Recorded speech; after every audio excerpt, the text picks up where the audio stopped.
Bismillahirrahmanirrahim. Assalamualaikum warahmatullahi wabarakatuh.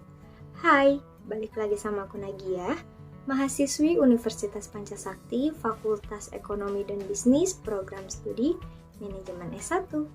Nah, kali ini kita akan membahas mengenai mata kuliah pengantar ekonomi mikro tentang teori produksi. Pengertian produksi, proses mengubah input menjadi output.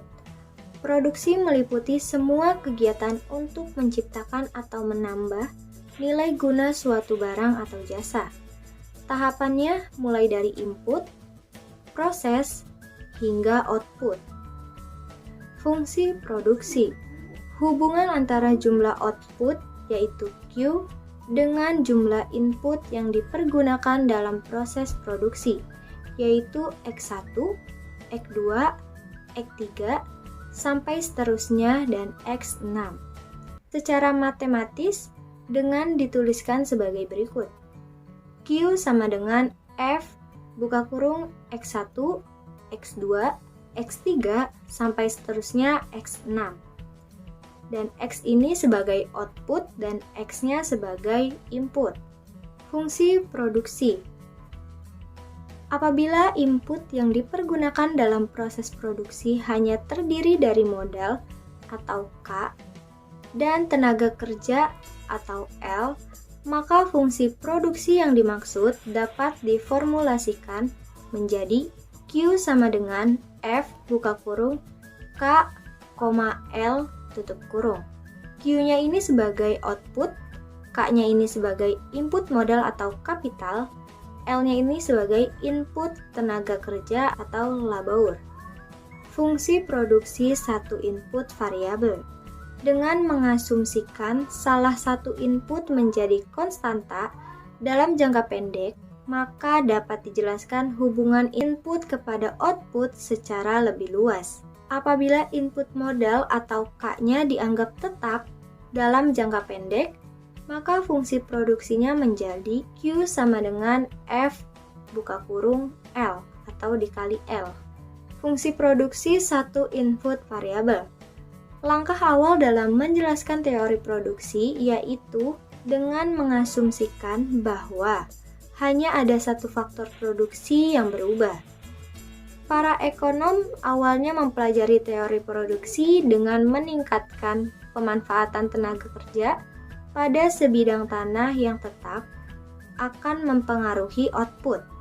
Jadi, dalam analisis tersebut diasumsikan bahwa faktor produksi lainnya seperti modal, tanah, dan teknologi dianggap konstan. Dengan demikian, satu-satunya faktor yang berubah adalah tenaga kerja. Fungsi produksi satu input variabel. Yang pertama ada produk total, yaitu keseluruhan output yang dihasilkan dari hasil penggunaan sejumlah faktor produksi tertentu. Yang kedua, produk rata-rata, yaitu produk yang dihasilkan oleh satu orang tenaga atau input variabel AP sama dengan TP per L.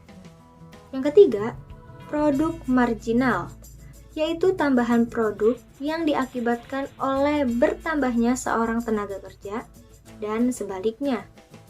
Ini dia tampilan dari kurva produksi total, produksi rata-rata, dan produksi marginal.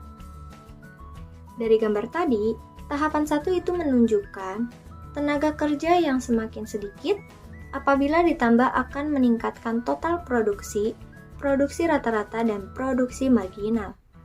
Tahapan yang kedua, produksi total terus meningkat sampai produksi optimum sedang, produksi rata-rata menurun, dan produksi marginal menurun sampai titik nol. Dan tahapan yang ketiga, penambahan tenaga kerja menurunkan total produksi dan produksi rata-rata, sedangkan produksi marginal negatif. Perkembangan teknologi. Produktivitas tenaga kerja dapat ditingkatkan dengan menerapkan teknologi yang lebih baik. Tenaga kerja dan teknologi tidak dapat dipisahkan. Dengan perkembangan teknologi komputer, maka pekerja-pekerja administratif dapat diselesaikan lebih cepat. Oleh karena itu, tenaga kerja harus dapat menyesuaikan diri dengan perkembangan teknologi. Dari gambar di atas menunjukkan dampak perbaikan teknologi terhadap peningkatan produktivitas tenaga kerja. Meskipun hukum hasil yang semakin berkurang tetap berlaku. Akan tetapi dengan adanya perbaikan teknologi dapat menghambat penurunan produktivitas. Pada mulanya, proses produksi dengan menggunakan tenaga kerja sebanyak L1 sudah berlaku menurunkan produktivitas tenaga kerja. Apabila tidak ada perbaikan teknologi, maka pada saat dilakukan penambahan tenaga kerja menjadi L2, maka produksi akan menurun, dalam artian lebih kecil dari Q1. Namun dengan adanya perbaikan teknologi, maka penambahan tenaga kerja produksi naik menjadi Q2. Faktor produksi 1 output 2 input. Telah diuraikan sebelumnya bahwa fungsi produksi dengan satu faktor berubah dalam hal ini tenaga kerja. Sementara faktor lain yaitu modal dianggap konstan.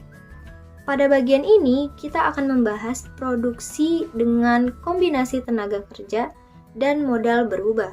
Pada bagian ini akan diuraikan bagaimana perusahaan memilih kombinasi tenaga kerja dan modal untuk memproduksi output yang sama.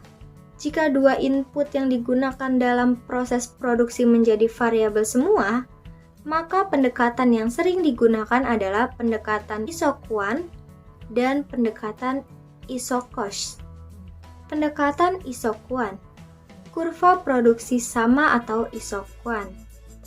Isoquant adalah kurva yang menggambarkan berbagai kombinasi penggunaan dua macam input variabel secara efisien dengan tingkat teknologi tertentu, sehingga menghasilkan tingkat produksi yang sama. Jadi analisis produksi dengan dua faktor input, semua faktor input adalah variabel, baik modal atau K maupun tenaga kerja atau L. Ini dia gambaran dari isoquant. Ciri-ciri isoquant sama dengan kurva Ide-Ferrand yang menurun dari kiri atas ke kanan bawah, cembung terhadap titik nol. Dua buah atau lebih isoquant tidak saling berpotongan. Isoquant yang lebih tinggi menunjukkan output yang lebih tinggi. Kemiringan isoquant menunjukkan MRTS atau merupakan kemiringan garis slope. Kurva isoquant menunjukkan secara teknis berapa input K dan L dapat saling berubah untuk menghasilkan output yang sama. Ini dia contoh kurva dari isoquant. Sekarang kita ke pendekatan isocost. Isocost adalah kurva yang menunjukkan berbagai kombinasi antara dua input yang berbeda yang dapat dibeli oleh produsen pada tingkat biaya yang sama. Secara umum dapat ditulis PC sama dengan PK dikali K ditambah PL dikali L, di mana TC itu sebagai total cost, yang PK harga kapital, K-nya kapital, PL harga tenaga kerja, L-nya labor. Berdasarkan persamaan pertama di atas, isocost dapat ditunjukkan dengan gambar ini. Kita masuk ke keseimbangan produsen. Keseimbangan produsen akan digambarkan dengan persinggungan antara isocost dan isoquant. Persaingan tersebut akan menggambarkan pilihan produsen, disebut juga Least Cost Combination atau LCC, yang menunjukkan kombinasi input terbaik. Dan ini gambaran dari keseimbangan produsen. Sekian penjelasan saya mengenai teori produksi, semoga bisa bermanfaat ya. Terima kasih. Wassalamualaikum warahmatullahi wabarakatuh.